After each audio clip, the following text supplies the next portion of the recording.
n'avez rien demandé. Combien d'entre vous trichez en classe? Pourtant on dit qu'on est les enfants de Dieu. Combien d'entre vous calomniez? Combien d'entre vous vous asseyez pour critiquer vos camarades, pour braiser vos camarades? Combien d'entre vous vous critiquez les professeurs, vous les insultez, vous? Mais vous venez vous asseoir, vous levez les mains vers le ciel. Oh, vous dites, oh, on t'adore Seigneur. On est hypocrite. On est hypocrite. Ton papa t'envoie, tu ne vas pas. Mais quand il envoie le fils du voisin, il s'en va. Tu n'es pas un bon enfant. Et pourtant tu dis que tu aimes tes parents. En réalité, tu ne les aimes pas. La seule chose que tu aimes, c'est quand ils te donnent l'argent. La seule chose que tu apprécies, c'est quand on prépare la maison que tu manges. En réalité, tu n'aimes personne à part toi. C'est ce que ça signifie. C'est pourquoi Jésus a demandé à Pierre, Saint-Pierre, il dit, Saint-Pierre, est-ce que tu m'aimes? Est-ce que tu m'aimes vraiment? Est-ce que tu aimes réellement le Seigneur? Est-ce qu'on est obligé de te forcer de venir à la cellule? Ou lorsque tu sens que l'aide de la cellule est arrivée, tu coupes pour venir? Est-ce que tu aimes plus ton ventre que Dieu? Plusieurs chrétiens ont vendu leur vie à cause du quoi? De leur ventre. On gardera mes préceptes. Est-ce qu'on a les commandements de Dieu? Donc on dit à l'école document 3000, toi tu vas dire à ta maman document 4000. Tu ne sais même pas comment elle a fait pour avoir l'argent. Tu ne sais même pas comment tes parents souffrent. Tu n'as même pas pitié de ta pauvre mère qui vend l'eau glacée pour pouvoir te mettre à l'école. Quand tu viens à l'école, tu regardes plus tes amis. Quand tu viens à l'école, tu regardes plus tes amis, c'est ce qu'ils vont dire de toi. Tu as honte de ta propre mère. Quand tu vois ta mère de loin, tu n'as même pas envie de dire à tes camarades que c'est ta mère. Pourquoi? Parce qu'elle n'a rien. Mais tu crois que si ta maman avait l'argent, tu n'allais pas la pointer du doigt. Ou bien si ton papa avait l'argent, tu n'allais pas le pointer du doigt. Mais comme ils n'ont rien, ce ne sont pas tes parents. Quand à la maison, c'est l'air que tu manges. Quand à la maison, c'est l'air que tu utilises. Or, pourtant, tu ne les respectes pas.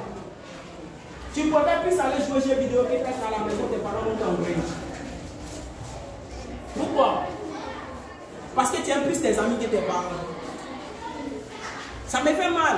Mais plusieurs d'entre vous, vous aimez plus vos amis que vos parents. Quel est cet ami qui sera prêt à mourir pour toi? Quel est cet ami en cette rentrée scolaire où tu ne savais même pas si tu allais à l'école ou pas? Qui n'a pas dit acheter au moins un seul cahier pour te donner. Mais tes parents se sont tracassés. Ils se demandaient comment ils allaient te mettre à l'école. Mais ces parents-là, tu ne les jamais reconnaissants. Même la nuit quand tu dors, tu ne pries pas pour eux. La seule chose pour laquelle tu pries pour tes parents, tu as peur qu'ils meurent pour ne pas que demain tu n'aies rien à manger.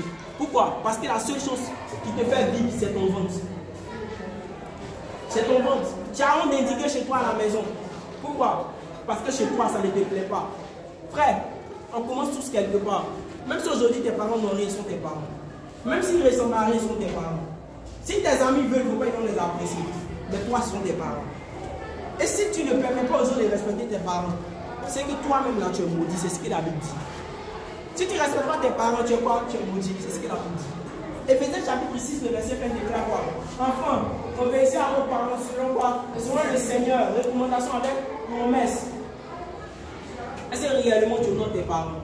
Est-ce que tu respectes tes parents? Quand tu t'envoies, est-ce que tu vas? Est-ce que pendant qu'on t'envoie, tu ne vas pas, tu t'assois, tu boudes, tes parents t'envoient, mais tu ne vas pas, tu boudes. Mais quand les voisins t'envoient, là tu te lèves et puis tu t'en vas. Est-ce que réellement tu aimes Dieu? Est-ce que au-dessus de ce qu'il dit là, est-ce que toi-même, tu ne te dis pas que quelque part tu n'aimes pas le Seigneur? Les dimanches, tout le monde va à l'église, mais toi tu es assis devant la télé. Parce que la télé est devenue quoi? La télé est devenue ton Dieu. Première des choses, quand tu te réveilles le matin, au lieu de dire merci à Dieu parce qu'il t'est réveillé, la première des choses, c'est ton téléphone. La deuxième des choses, c'est la télé. Pourquoi? Parce que ces choses sont les dieux dans notre vie. Est-ce qu'on aime réellement le Seigneur? Est-ce qu'on aime réellement? On appelle ce que les gens vont dire de nous. Frère, on a donné notre vie au Seigneur, ce n'est pas pour les autres. Le jour du jugement, ta mère ne sera pas là, ton père ne sera pas là, tes amis ne seront pas là. Tu seras seul devant Dieu. Quand j'ai commencé la vie chrétienne, les gens se moquaient de moi à la maison. Mais je suis resté persévérant. Malgré tout ce que les gens disaient, il y a des moments où les membres de ma famille ne parlaient pas à moi parce qu'ils avaient donné ma vie au Seigneur. Mais j'ai continué. Pourquoi? Parce que ce n'est pas eux qui vont me juger. Le Seigneur va me juger à la fin de ma vie. À la fin de ta vie, là, ta maman va pas te dire, le Seigneur va dire non, comme tes parents étaient musulmans et que tu as été de donner ta vie, là, tu n'as pas accepté, donc tu vas aller en enfer pour ça. Personne n'ira en enfer ses parents. Chacun ira en enfer pour ses propres œuvres. Si tu choisis le chemin, Jésus dit quoi? Je suis le chemin, la vérité et la vie. Donc si tu choisis ce chemin-là, attends-toi à être persécuté. Attends-toi à ce que les gens te réunissent. Attends-toi à ce que les gens t'abandonnent. C'est normal quand tu es chrétien, les gens vont te critiquer. C'est normal quand tu es chrétien, là, les gens vont parler mal de toi. C'est normal. Mais assieds-toi dans ce que les gens sont en train de dire, là, ce n'est pas la vérité. Tu es responsable à la cellule, c'est toi qui triches en classe. C'est quel exemple tu as donné aux gens? C'est quel exemple? Tu es tricheur. C'est quand on te voit à 10 ans en train de te bagarrer. Ton voisin dépose son stylo, tu voles le stylo de ton voisin. En réalité, tu n'es pas quelqu'un de bien, tu es sorcier. Est-ce que vous comprenez ce que je suis en train de dire? Même prendre le crayon de son ami, aller à la maison sans lui demander la permission, c'est du vol. C'est du vol. Prendre ce qui n'est pas à soi, c'est du vol. À la maison, les parents dépôtent des jetons. Personne ne te voit, tu ramasses. La main contrôle de la maison, c'est du vol. Les gens déposent la nourriture. Tu tentes de servir là-dessus. Quand on demande, tu dis, c'est pas moi. Hein. Non, mais notre enfant intérieur, tu sais que c'est toi. Notre enfant intérieur, tu sais que c'est toi. En réalité, tu es méchant sans le savoir. Tu es méchant parce que tu penses qu'à comprendre. La preuve en est que tu n'aimes pas Dieu. Quand toi, tu décides de manger, tu ne penses pas à ceux qui sont derrière. Tu penses que seulement à toi, tu es égoïste. Quand tu passes dans la marmite, après toi, les autres ne peuvent plus manger. Pourquoi? Parce que quand toi tu manges là, tu manges pour 2 personnes déjà. Quand tu sais que dans la maison, vous n'avez pas l'argent. Tu manges un peu, tu bois un peu d'eau, les autres vont manger le reste.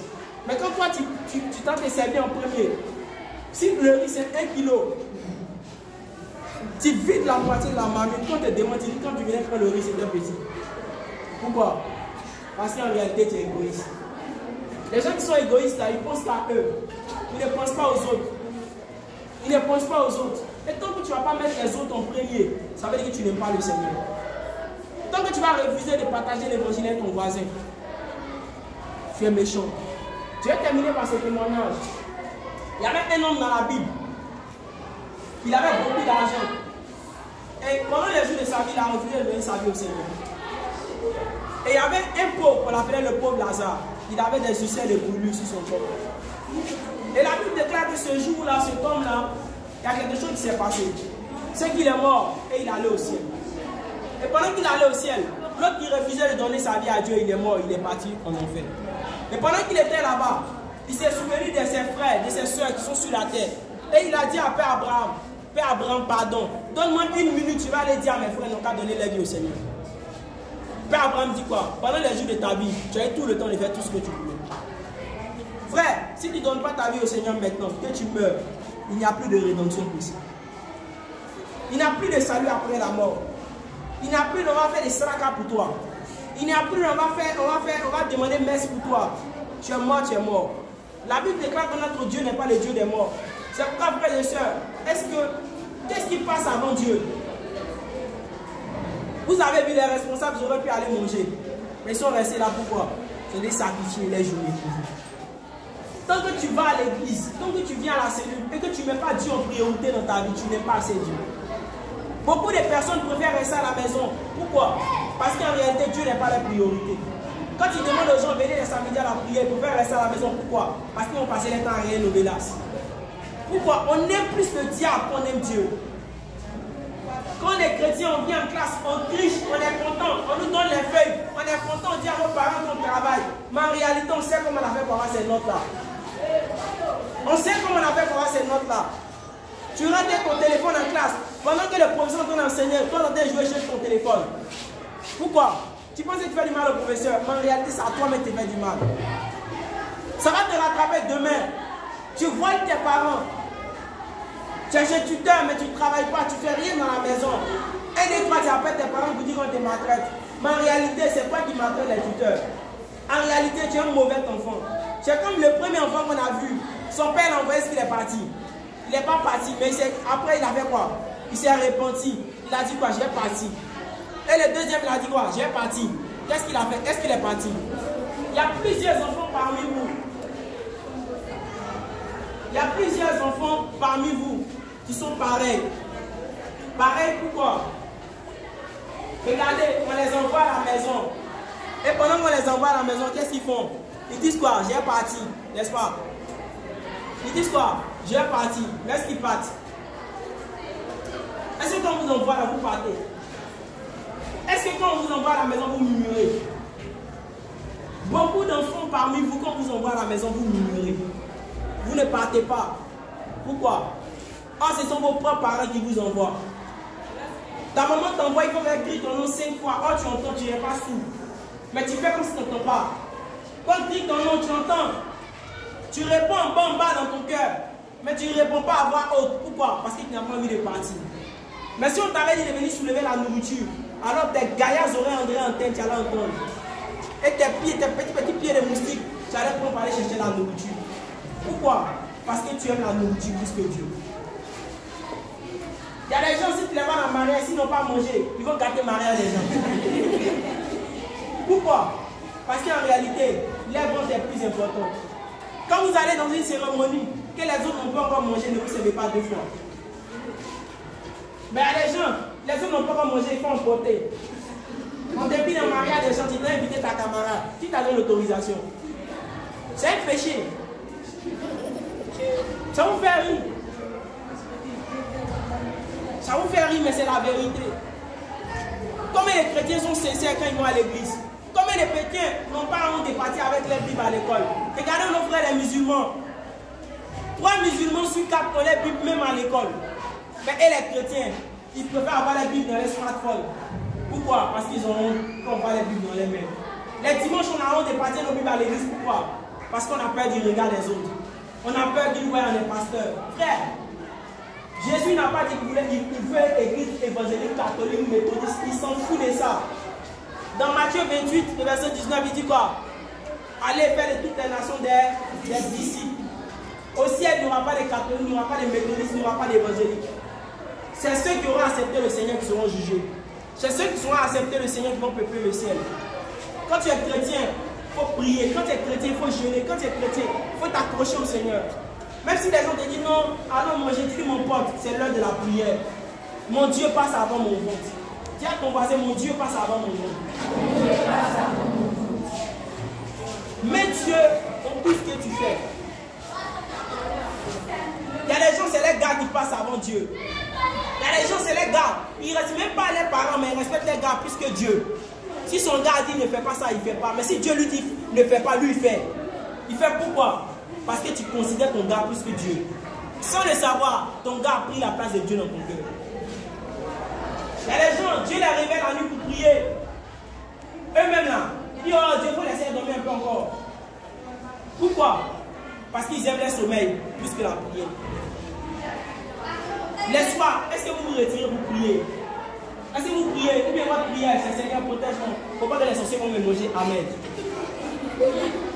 Si vous priez comme ça, c'est que vous n'avez aucune intimité avec le Seigneur. C'est que vous n'aimez pas encore le Seigneur. La Bible déclare que dès le matin, Jésus se retirait pour aller prier. Dès le soir, Jésus partait prier. À quel moment tu te retires de la journée pour aller prier? Pour aller chercher Dieu. Mais vous allez les voir avec des examens. Ils seront assis sur les paroisses. Eau bénite, eau glacée, eau déglacée, eau congelée, ils vont verser sur les têtes. Si prière donnait examen, je vous assure qu'il n'y aura aucun échec dans l'église. Parce qu'il y a des gens qui sont fils de pasteurs, fils d'imams, mais ils échouent. Dieu n'est pas gawa. Toute l'année, tu n'es pas là à l'église. Et ça avait les examens. Toi, tu fais semblant comme si tu connais Dieu. Et c'est là où vous allez prendre les prières. Des prières cantatoires. Oh Seigneur, fais à cause de ma maman. Il ne faut pas faire à cause de moi. Il va faire à cause de toi. Il va regarder ton comportement. Toutes les fois où tu as triché en classe. Toutes les fois où tu étais malhonnête. On t'envoie à la boutique. On dit non, la chose que tu dois acheter là, ça fait 500. Mais tu vas là-bas, c'est 1300. Toi, le grand braqueur de blanche.